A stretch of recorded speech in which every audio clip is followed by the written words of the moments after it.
Selamat pagi anak-anak. Hari ini kita akan belajar bahasa Indonesia dengan tema membuat surat lamaran pekerjaan.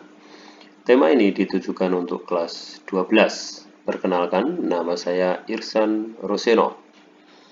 Baiklah, kita akan mulai dari definisi.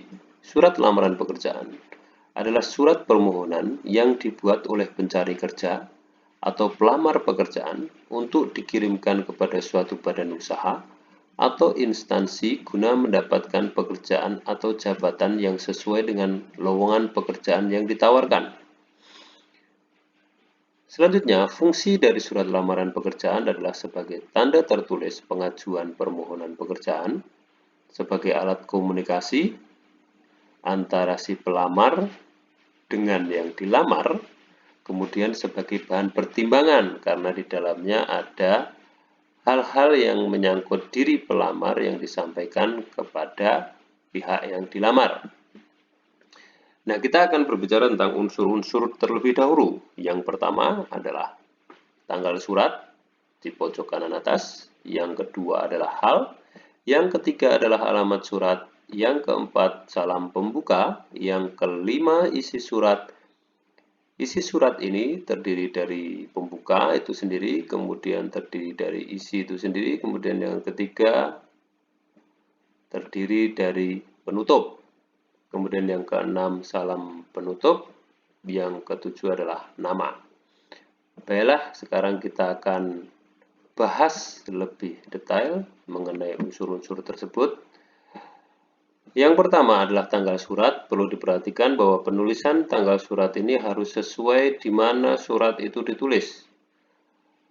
Saya memberikan contoh bahwa surat ini ditulis di Yogyakarta, tanggal 20 Juli 2020. Perhatikan ejaan tata tulisnya harus menggunakan ejaan bahasa Indonesia yang benar, yaitu menggunakan huruf kapital, nama kotanya, kemudian nama bulannya menggunakan huruf kapital. Selanjutnya, unsur yang kedua adalah hal. Hal ini berisi judul tentang lamaran pekerjaan. Judul ditulis sesuai dengan ejaan, setiap unsur katanya menggunakan huruf kapital. Dalam hal ini, judulnya adalah lamaran kerja guru bahasa Indonesia. Kemudian unsur yang ketiga adalah alamat surat. Alamat surat di dalam lamaran pekerjaan yang harus kalian perhatikan, tidak boleh menggunakan kata kepada karena sudah menggunakan kata yang terhormat. Jadi gunakanlah bentuk kata YTH, hilangkanlah kata kepada. Kemudian langsung kepada untuk siapa surat itu dituju, yaitu di sini adalah Kepala Sekolah SMK Negeri 4 Sampit. Perlu diketahui, penggunaan kata bapak atau ibu yang sering kita jumpai di dalam penulisan alamat surat itu diperbolehkan apabila yang dituju itu adalah nama, bukan jabatan. Sebagai contoh misalnya YTH Bapak Sirojudin atau YTH Ibu Rusmaniah misalnya. Boleh menggunakan kata Bapak Ibu apabila diikuti oleh nama. Sedangkan kalau alamat surat itu jabatan, tidak boleh menggunakan kata Bapak atau Ibu. Jalan tidak boleh disingkat, tulislah dengan ejaan yang benar. Nah, unsur yang ketiga, salam pembuka. Penulisan salam pembuka harus diperhatikan, diawali dengan huruf kapital, kemudian hormatnya menggunakan huruf kecil, kemudian diakhiri dengan tanda koma. Salam pembuka boleh menggunakan Assalamualaikum, boleh menggunakan salam sejahtera, terserah, asalkan itu menggunakan salam pembuka yang umum digunakan. Kemudian unsur yang ketiga adalah bagian pembuka surat. Bagian pembuka surat itu berisi tentang dari mana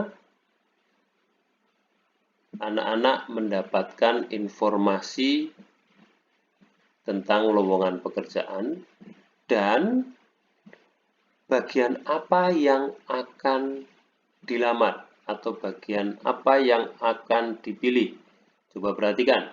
Sehubungan dengan informasi lowongan kerja sebagai guru bahasa Indonesia pada website smknegeri4sampai.com, maka dengan ini saya mengajukan permohonan lamaran kerja untuk posisi guru bahasa Indonesia dengan identitas diri sebagai berikut. Nama, penulisan nama, tempat, alamat, dan pendidikan di sini atau deskripsi diri di sini tidak boleh diawali dengan huruf kapital. Jadi dia menggunakan huruf kecil.